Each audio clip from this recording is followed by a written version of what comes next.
Bom dia, pessoal, dando continuidade à nossa aula Ideologias e Movimentos Políticos na Europa do século XIX, a aula da unidade 2, página 135 do livro do terceiro bimestre. Começamos na aula passada, nós vimos liberalismo, nacionalismo e o socialismo. E hoje a gente vai dar continuidade focando um pouco mais na questão do socialismo.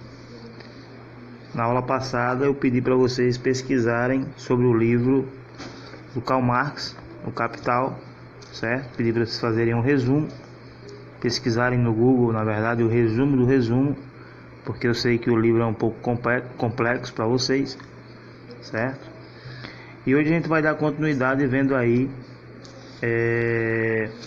esse movimento, ok? Primeiro a gente começa com essa gravura aí. O que essa gravura tem a ver? O que essa imagem tem a ver com os movimentos sociais na Europa? Primeiro, o avanço industrial na Inglaterra, ele está diretamente relacionado a esses movimentos: liberalismo, nacionalismo e socialismo, certo?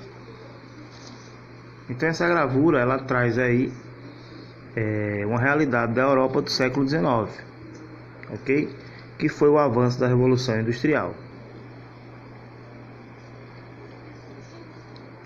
E aqui eu trago alguns fatores do avanço industrial do século XIX. A produção do ferro, por exemplo, ela cresceu nesse período, primeira metade do século XIX, ela vai crescer de 193 mil toneladas,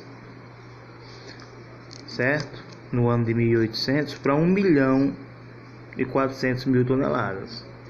Então a gente observa aí um aumento da produção de ferro nesse período.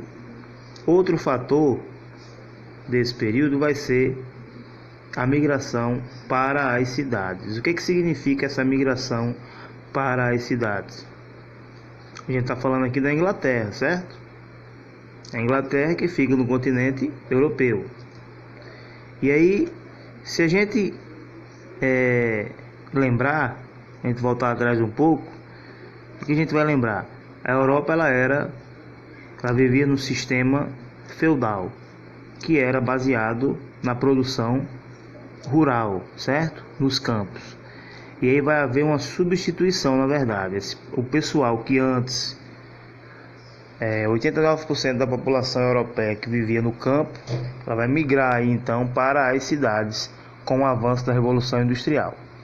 Outra coisa que vai acontecer vai ser a substituição dos latifundiários e camponeses, certo? Pelos burgueses e proletários ou operários.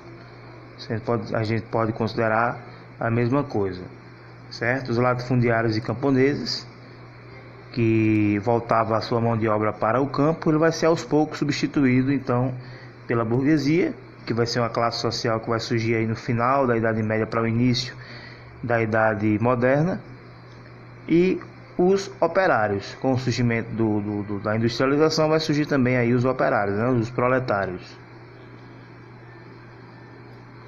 E aí juntamente com o surgimento dessas novas classes sociais, e aí juntamente com o avanço da Revolução Industrial vai surgir também aí as condições dos trabalhadores, certo? E aí que eu cito 4 fatores principais: condições de trabalho precárias. Os operários eles trabalhavam em condições precárias, certo? De 16 a 18 horas de trabalho. A gente está falando de um período aqui que não existia leis trabalhistas, certo? Crianças trabalhavam nesse período, inclusive existem os registros, dessas fábricas da época. Existiam registros de crianças que chegavam a perder, crianças mutiladas, crianças que perdiam dedos e mãos ao tentar tirar um fio dos teares durante aquele período. O salário era miserável, era um salário que mal dava para se alimentar, certo?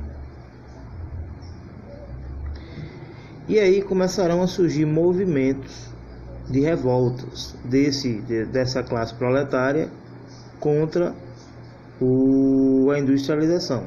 E um dos principais movimentos que a gente pode citar aqui foi o ludismo, certo?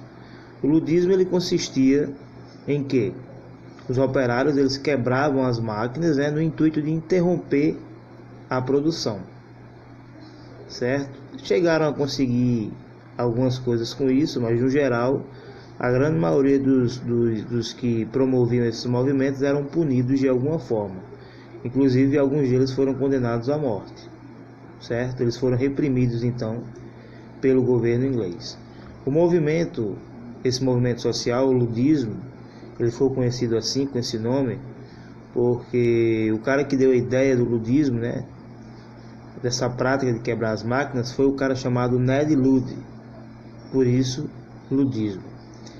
Aos poucos, então, essa classe proletária, eles foram deixando de destruir máquinas, já que eles eram reprimidos pelo governo, e passaram a reivindicar seus direitos de outras formas. E vai ser nesse período aí, nesse contexto, que vão surgir filósofos como Karl Marx e o Friedrich Engels. Os dois eram alemães, certo? E eles defendiam aí então a ditadura do proletário. Eles acreditavam que para acabar com esse negócio de diferença social, a classe proletária teria que tomar o poder e promover então uma ditadura, que seria então a ditadura do proletário, certo? O Karl Marx, então, ele acreditava que o comunismo seria o estágio final do comunismo. Ok? É isso, pessoal. Ficamos por aqui. Vou passar um exercício para vocês. Até a próxima aula.